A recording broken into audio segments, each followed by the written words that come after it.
ঈদুল আজহা মানেই 3 বেলা গরুর মাংস, আর প্রতিবেলায় গরুর মাংস খেতে কারোরই ভালো লাগে না। তাই খাবার ও স্বাদে ভিন্নতা আনতে গরুর মাংস দিয়েই রান্না করে ফেলুন মজাদার পায়েস।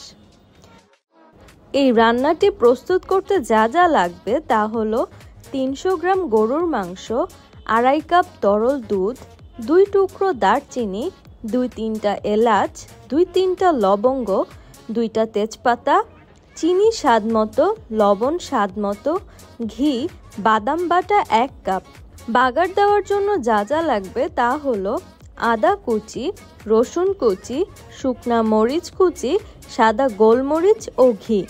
প্রস্তুত প্রণালী: প্রথমে চুলায় একটা পাত্র নিয়ে তাতে 2 কাপ পরিমাণ পানি নিন।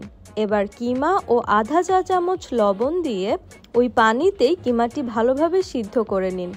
কিমার পানি শুকিয়ে এলে চুলা বন্ধ করে ফেলুন। এবার অন্য আরেকটি পাত্রে 1 টেবিল চামচ ঘি দিয়ে তাতে তেজপাতা, দারচিনি, এলাচ ও লবঙ্গ দিয়ে ভালো করে ভেজে তার মধ্যে সিদ্ধ কিমা দিন। কিমা ভাজা হয়ে গেলে তাতে গরম দুধ দিয়ে ভালোভাবে নাড়াচাড়া করে নিন। কিমার সঙ্গে দুধ ভালোভাবে মিশে গেলে বাদাম বাটা, স্বাদমতো চিনি ও লবণ দিয়ে আবারও নাড়াচাড়া করুন।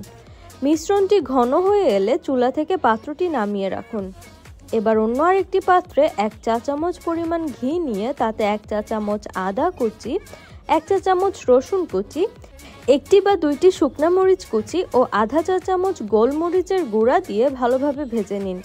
মিশ্রণটি দুধ ও কিমার মিশ্রণের সঙ্গে দিয়ে ভালোভাবে মিশিয়ে নিন। এবার পরিবেশনের জন্য পাত্রে ঢেলে উপরে কিশমিশ ও বাদাম কুচি দিয়ে গরম গরম পরিবেশন করুন গরুর মাংসের পায়েস।